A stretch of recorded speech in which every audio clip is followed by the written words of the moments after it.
Bismillah, alhamdulillah, salatu salam ala rasulillah. Assalamualaikum warahmatullahi wabarakatuh. So ngayon inshallah, alamatul af'al. Diba tatlo yung mga uri ng salita o parts of speech? Natalakay na natin yung mga isim at naisunod agad yung harf.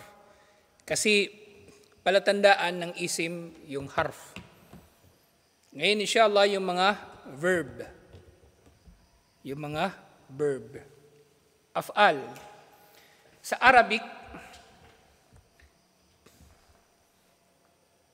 tinawag siyang af'al o fi'il kasi maganda nga naman na ganito tawagin yung verb. Kasi ang verb, ang ibig sabihin ng verb, action words. Mga salita na tumutukoy sa gawain. Di ba sa English, halimbawa ng mga verb, yung went, ate, mga ganun, umalis siya, kumain siya, mga ganun bagay. May kinalaman sa gawain. May kinalaman sa gawain. Samantalang yung isim, pangalan lang talaga siyang ng tao o bagay. Pero yung verb, yung fi'il, may kinalaman siya sa gawain, tukoy kung kailan ang panahon nito, nangyari ba ito noon, nangyayari ngayon, o mangyayari sa hinaharap. At tukoy din sa fi'il kung ilan ang gumagawa nito. Ilan ang gumagawa nito. Kaya maganda yung sa Arabic, direkta yung pagkakatawag sa kanya, ng tawag sa mga ganitong salita ay fi'il, dahil may kinalaman naman talaga sila sa mga gawain. May kinalaman talaga sila sa mga gawain. So sabi doon sa Ajrumiyah, wal fi'lu yu'rafu biqad was-sin wa sawfa wa ta'it ta'nif as-sakinah.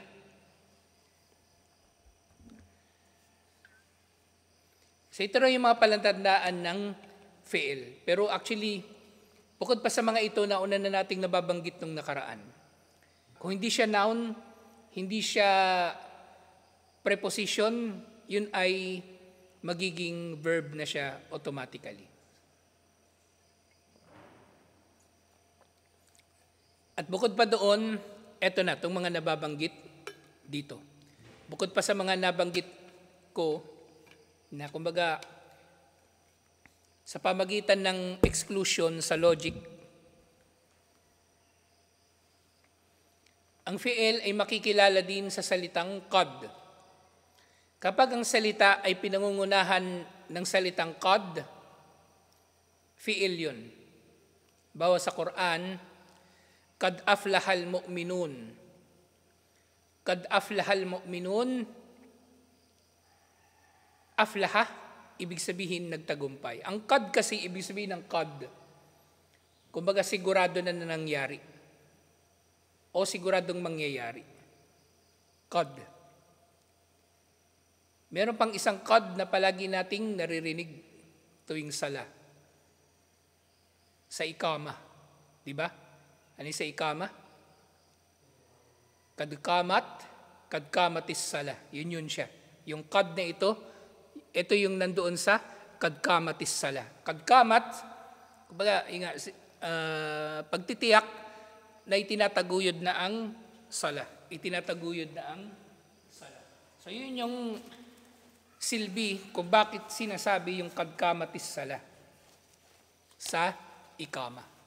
Yun ang saysay kung bakit sinasabi ang kadkamatis sala doon sa bago magsala ng jamaah. Qad. Ngayon ang sin at sawfa, yung sin at sawfa, halos magkasing kahulugan nito. Yung sin at sawfa halos magkasing kahulugan nito. Sin, ibig sabihin, mangyayari agad pagkatapos ng isang nabanggit. At sawfa, mangyayari sa hinaharap na medyo malayo pa. Halimbawa,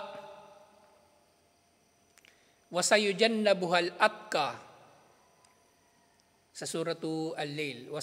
Sayujannabuha, at mailalayo dito ang may takot, ang pinaka may takot.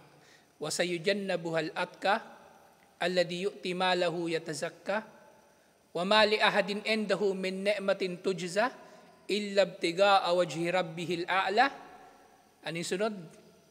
Wala sawfa yarda. Ito. Itinutukoy dun sa serye ng mga ayan na yun, isang tao lang, yung atka. Yung atka. Na ibig sabihin dun, ang atka na yun, ang may takot na yun kay Allah. Wasayujannabuhal atka. Ang unang gagawin sa kanya ni Allah, ililigtas siya ni Allah. Ilalayo siya ni Allah mula sa apoy. Ibig sabihin sa araw ng paghukom, hindi siya ipapasok ni Allah sa apoy. At pagkatapos nun, wala sawfa yarda, siya ay malulugod kasi ipapasok na siya ni Allah finally sa paraiso. Kaya nga, sa Islam, nauunawaan natin, dapat unahin natin na mailayo ang ating mga sarili sa kasalanan din. Kumbaga, hindi yung gawa lang tayo ng gawa ng kasalanan na hindi naman natin nilalayo, hindi yung gawa tayo ng kabutihan na hindi natin nilalayuan ng kasalanan. Kasi maaring mangyari, napaparusahan muna tayo sa ating kasalanan bago pa natin makamit ang gantimpala ng ating mga gawain. Naintindihan nyo? Kasi hindi pwedeng baligtad eh. Hindi pwedeng baligtad. Marami kang ginawang mabuti, tas marami ka rin ginawang mali. Hindi pwedeng mangyayari na gagantimpalaan ka muna ni Allah, tapos saka kanya parurusahan doon sa mali mo.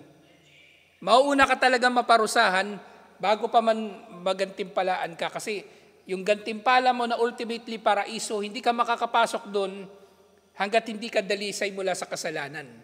Yun ang dahilan kung bakit doon sa Suratul Lail, wasayujannabuhal atka, ilalayo siya ni Allah mula rito, mula sa impyerno, mula sa parusa, hanggang finally, wala sawfa yarda, siya ay malulugod doon sa paraiso. Ito yung pinagkaiba nito.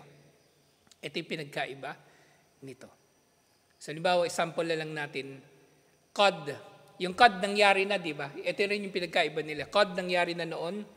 Sin mangyayari sa malapit na hinaharap, near future. Sawfa, doon sa malayong future. Halimbawa, qad taibtu, napagod ako. Sa at'ab, mapapagod ako. O sawfa at'ab, mapapagod ako. Pareho silang mapapagod, pero kapag sa ay malapit, kapag sawfa ay medyo malayo pa sa timeline, kumbaga.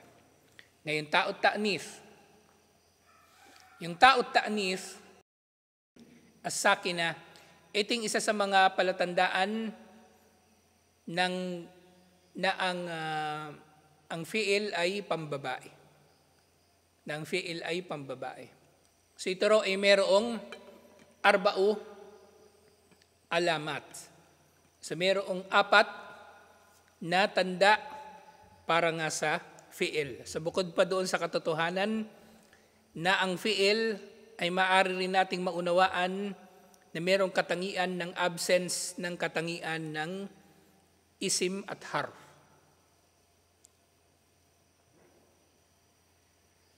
Dapat na tanda. Qad, sin, sawfa, at ta'ut ta'nif. As-sakina.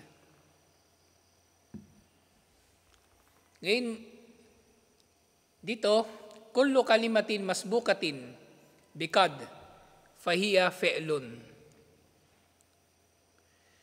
Ano man daw na salita na pinangungunahan ng salitang qad, ito ay fi'lun.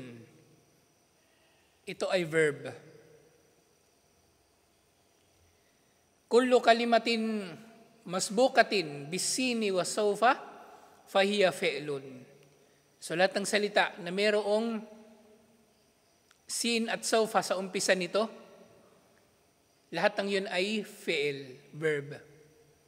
Kullu kalimatin maktumatin bita'it ta'nithin sakina. Bita'it ta'nithin sakina fahiya fi'lun.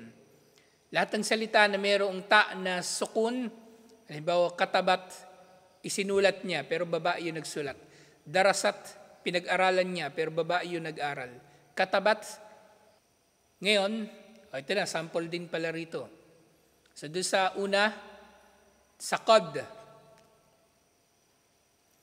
aflahal mu'minun. So nandito ito suratul mu'minun.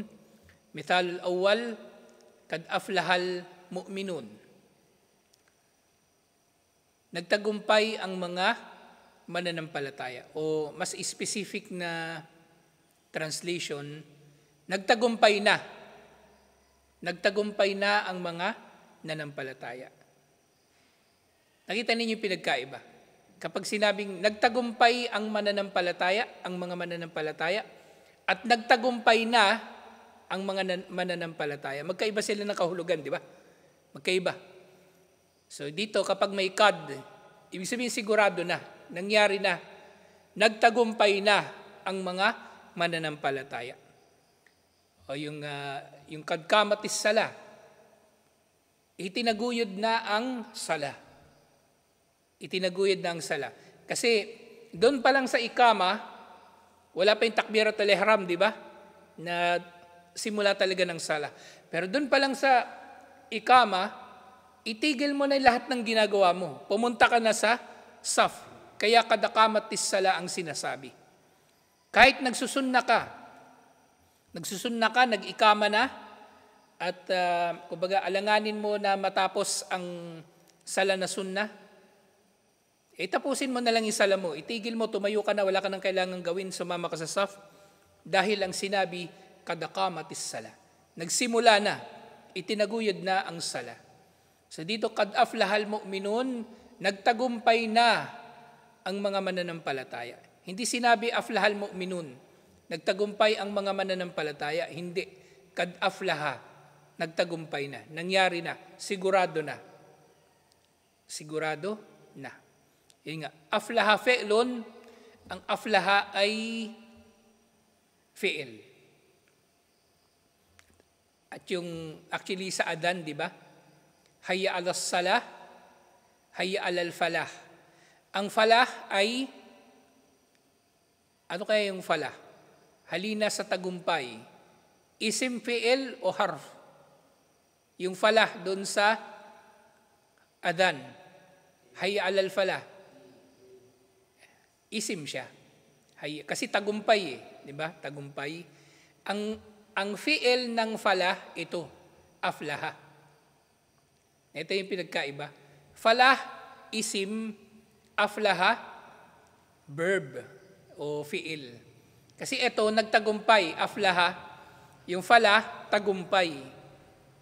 Yung falah, noun, tagumpay, aflaha, verb, nagtagumpay. Basta ang lahat ng verb may kinalaman sa gawain.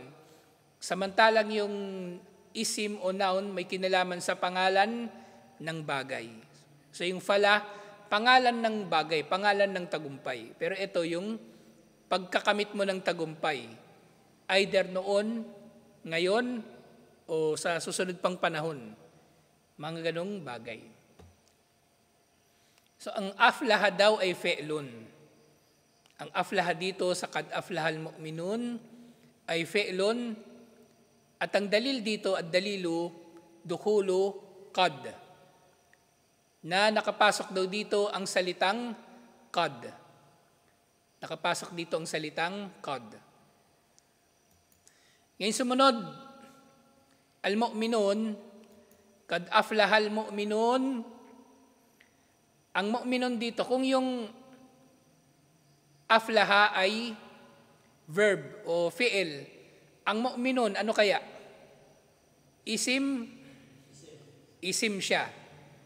Kasi nga kung tatagalugin natin to, nagtagumpay ang mga mananampalataya. Yung mga mananampalataya, salita na tawag sa mga tao na nananampalataya. So, syempre, yun ay isim. Yun ay noun. Hindi naman siya action word na katulad ng aflaha. So dito, makikita rin natin na ito ay isim kasi sabi dito kad aflaha. At dito tinutukoy kung sino ba itong nagtagumpay. itong mu'minun. Siyempre, meron pang mga dalil na ang mu'minun ay isim. O, ma-review natin ang isim. At dalil, dukhulul alifi wal lam. So dahil merong alif lam, al-mu'minun, al, at saka mu'minun, yun ay dalil na ito nga ay isim, alhamdulillah. So sumunod na palatandaan ng fi'il, yung sin. Kaya nga dito, habang nag-aaral tayo ng Arabic, magbasa kayo ng magbasa ng Quran. Mababasa nyo to doon. Ito lang yung nag-iisang paraan na matututo kayo. Yung magbasa kayo ng magbasa ng Quran, inshallah, habang nag-aaral tayo ng Arabic. Kasi kung turo ko sa inyo lahat, matapos natin itong libro ng 10 beses, hindi naman kayo nagbabasa ng Quran, hindi nyo ito matututunan kasi hindi nyo na-apply. Bawa, ngayon, di ba? Lecturean nyo ako, palit tayo, baliktad tayo, halimbawa. Lecturean nyo ako, paano magmotor? Lecturean nyo ako ngayon, paano magmotor? Hindi naman ako nagmomotor. Hindi ko rin yun matututunan.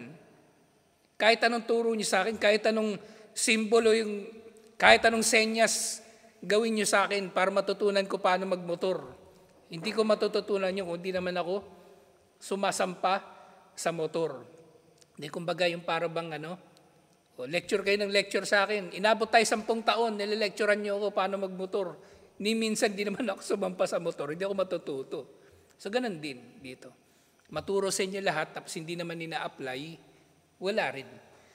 Kasi kailangan dapat ma-apply. Actually, sa totoo niyan, mas matututo yung tao sa pag-a-apply sa kanyang natutunan. Mas natututunan ng tao yung mga bagay-bagay kapag isinasabuhay niya.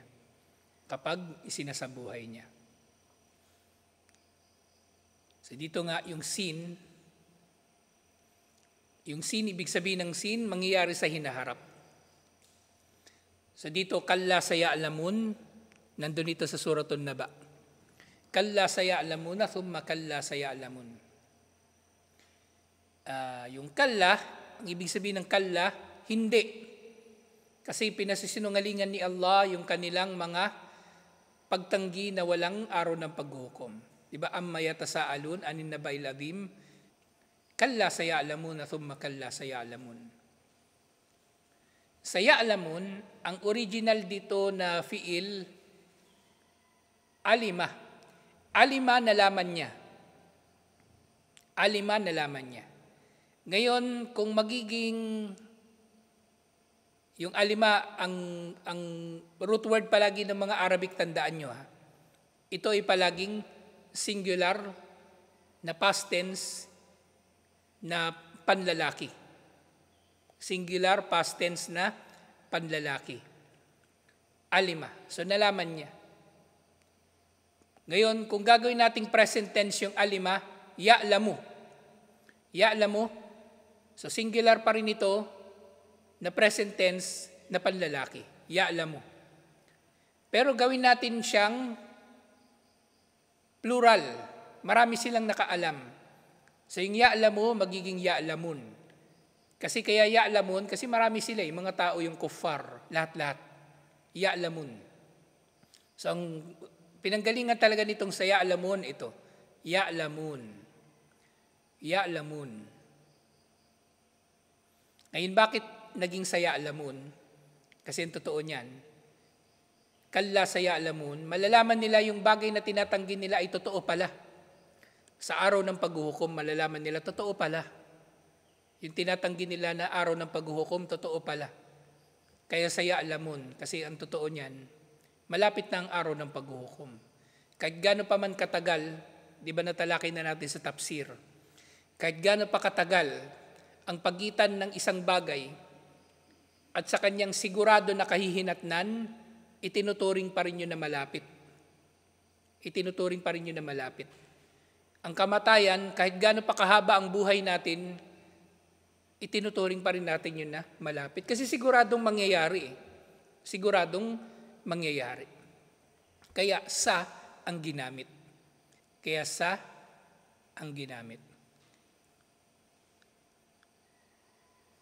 So dun uli sa Dito, ya'lamun, ito nga ay fe'lun dahil sa merong sin. So dun sa alhaqumut takathur, hatta zurtumul maqabir, kalla sawfa ta'lamuna, thumma kalla sawfa ta'lamun. So sabi, kalla, hindi. Sawfa ta'lamun. Kasi tinutukoy dito na ta'lamun doon sa tafsir, yung mga mangyayari na sa mga parusa. So maaring sa impyerno. So ang araw ng paghuhukom, kalla sa ya'lamuna, doon sa Suratun Naba, ang tinutukoy kasi rito yung araw ng paghuhukom. Yung kalla sawfa ta'lamun, sa tinutukoy naman dito yung mga parusa na makakamit ng tao doon sa impyerno. So tingnan nga natin muli. So dun sa Suratun Naba, yung sa verse 4 and 5, kalla sa ya'lamun thumma kalla sa ya'lamun. Naulit yung sa ya'lamun sa Suratun Naba. Pero doon sa Suratut Takathur,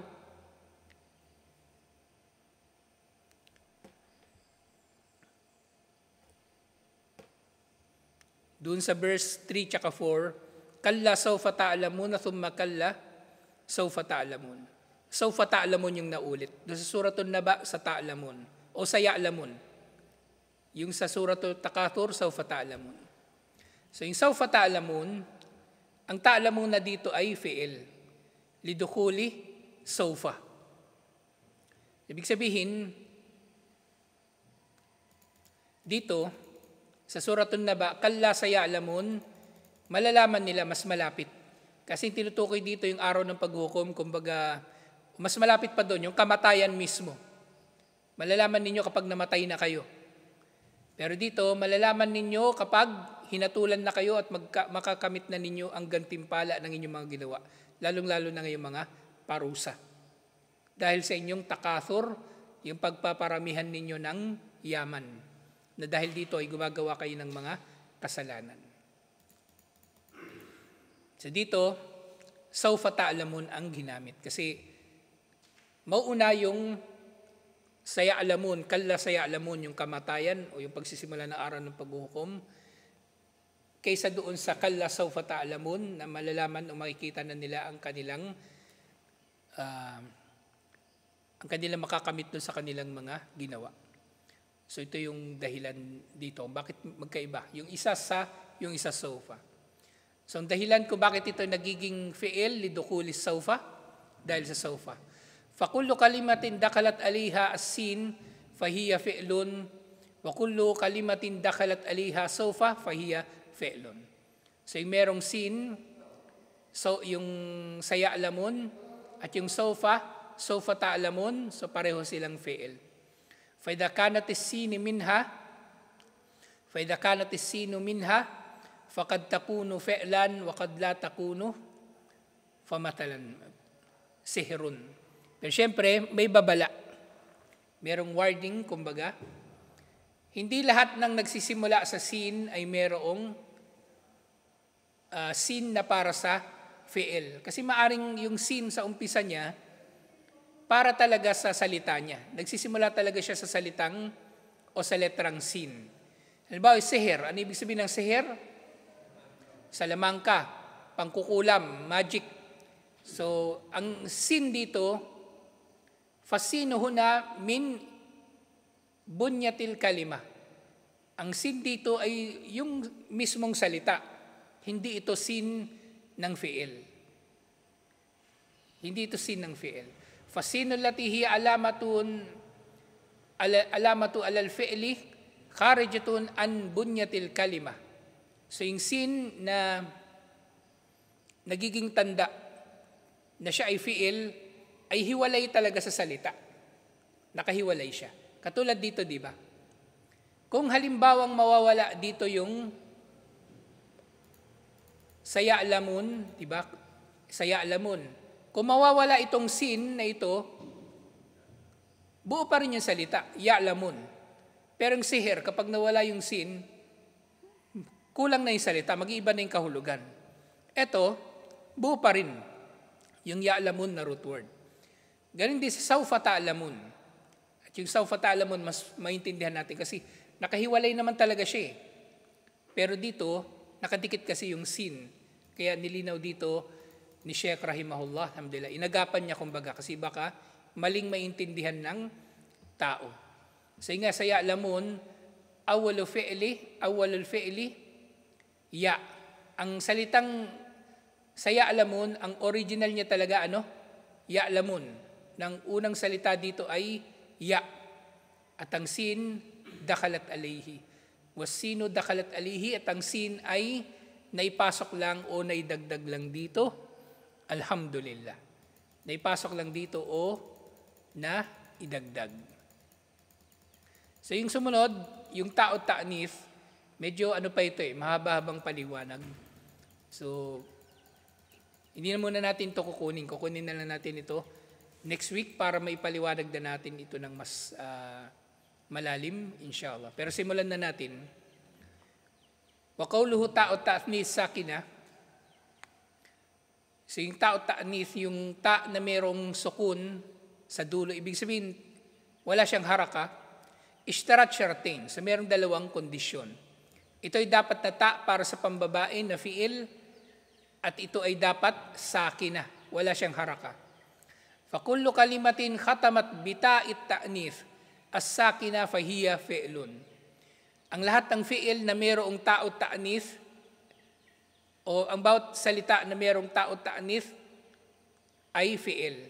Yung nga, ta na pambabae at ta na walang haraka. So halimbawa dito, qalatil a'rabu. Dito yung qalat, di ba sabi natin ang origin talaga ng mga salita, past tense na singular na panlalaki. Ngayon, tanggalin mo itong ta. Anong magiging salita kapag nawala yung ta na ito?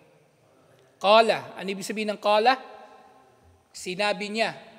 Sinabi niya. Pero, kapag merong ta o ta'nif na ito na nga, ta na walang haraka, yung qala, ang nagsalita, lalaki. Pero pag sinabi qalat, ang nagsabi ay babae. So yun siya. Kaya dito, qalatil a'rabu, sinabi ng mga Arabo. Naging qalat kasi naging muannath siya kasi plural. Kasi minsan nangyayari yun na magiging plural o magiging feminine ang plural. Saka pa natin matatalakayan, pero naging sample lang yan dito. Qalat. So ito yan. Liannaha khutimat bita'it ta'nif as-sakina. So nalaman natin na ang nagsalita dito ay babae.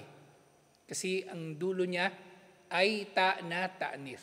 Qala, lalaki ang nagsalita, sinabi ng lalaki. Qalat, sinabi ng babae. Kaya mababasa niyo yun sa mga hadith. Kapag lalaki ang nagsasalita doon sa mga hadith, qala. Qala Rasulullah sallallahu alaihi wasallam. At halimbawa, kausap niya si Aisha, sasabihin doon sa hadith, qalat Aisha radiyallahu anha. Kasi babae na ang nagsalita, alhamdulillah. So dito natin ito tatapusin, inshallah. Assalamualaikum warahmatullahi wabarakatuh.